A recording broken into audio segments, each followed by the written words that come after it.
I'm always on the lookout for new hot stocks, especially in the lithium sector, which we know at the moment is very popular indeed. Now, one of our followers suggested I looked at the stock IONEER. They're Australian, but they operate in the US and Australia. They're a lithium supplier. So I'm going to take a look at those charts and see where they might be heading next and see whether they could possibly be the next hot stock.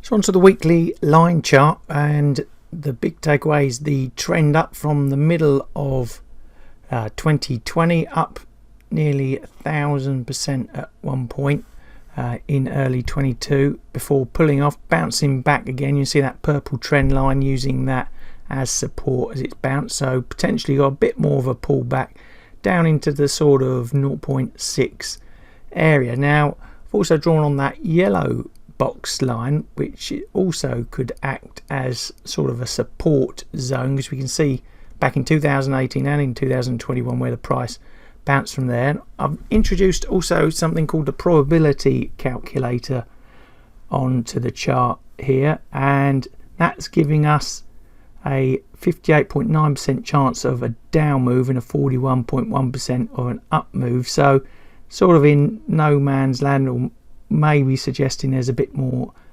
downside to come. And in terms of volume, well, we're at quite a a heavy load at the moment on the right hand side there, and then it's a quite big gap all the way down into that sort of 0.25 space. But at the moment we're pulling back inside a longer term uptrend.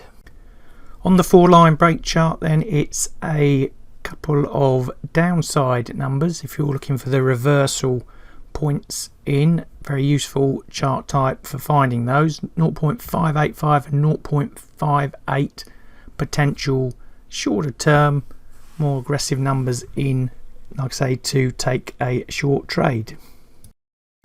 So I've also jazzed up the daily Heikin-Ashi chart. The bottom 4 parts remain the same, while signals are bearish at the moment. Volume and volatility both down. Now onto the price chart, you can see on the right hand side the probability calculator set up for the daily chart, and that's again giving us more likelihood of a downside move, or still move left in there. Now the red dashed lines, they are institutional sort of key probability areas, and the green are I would say other key sort of probability price areas that aren't institutional. And we can see very nicely how that price bounced from that zone in sort of mid-March time and pushed its way back up, and that would have given us a good probability trade there if we were using that indicator. And I'll explain more in future videos how this sort of stuff works, but I'll put a link in the description of the video, so if you want to try it out yourself, you can add it to TradingView and other chart packages, but TradingView it works very well in, and I think it's free for 10 days if you try it out with the link in my video. But getting back to the information here, well, we can see that the price is now stabilizing that other green zone just below another institutional patch of noise, and it's below our pink 2-line box breakout setup,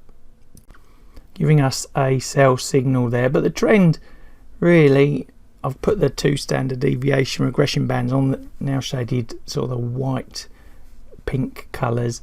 You can see the price behaved within it, and again that tied in with that nice bounce in the middle of March with the other signals. But at the moment it's sort of trading in the middle of that lot in a trend that's sort of turning sideways in the sort of more shorter medium term, and with the signals still pointing south, and that, like I say, red dashed line hovering lower than the current price where it last bounced off.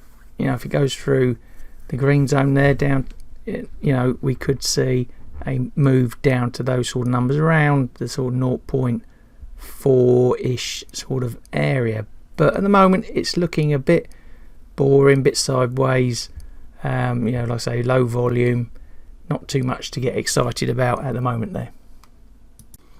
So onto the Renko chart, I've used a 0.01 block size. All our signals at the bottom are bearish. Moving on to the price, looks a bit sideways, bumpy sideways at that, pulling off the price at the moment down to that purple line, 61.8% Fibonacci line, which could prove a key sort of support area for potential bounce back up. And if it does bounce back up, those green shaded bubble areas, potential targets 0.69, 0.84, and then up to the magic 1 number. If it fails at this purple Fibonacci line, then downsides 0.56, 0.46, and then probably sort of 0.36.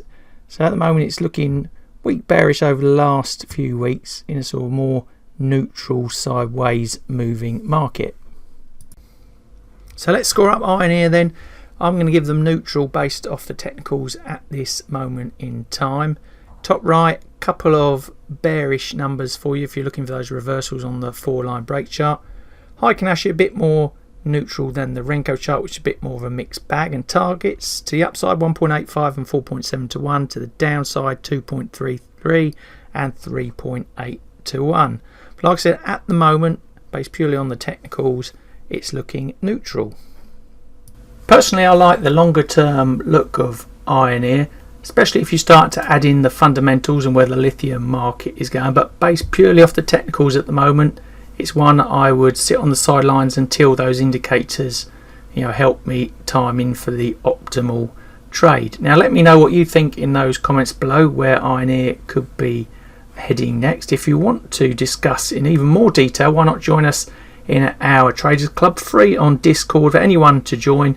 I'll put the link in the description below for you to follow if you fancy coming in and having a chat with us. And also I'll put a link into those new technical analysis tools that I mentioned in the description below, with a link also for you to follow and have a free trial and play around with those. So if you like today's video, please give us the thumbs up. Don't forget to hit the subscribe and bell buttons, and all that's left for me to say is thanks for watching, good luck with the trading, and I'll see you in the next video.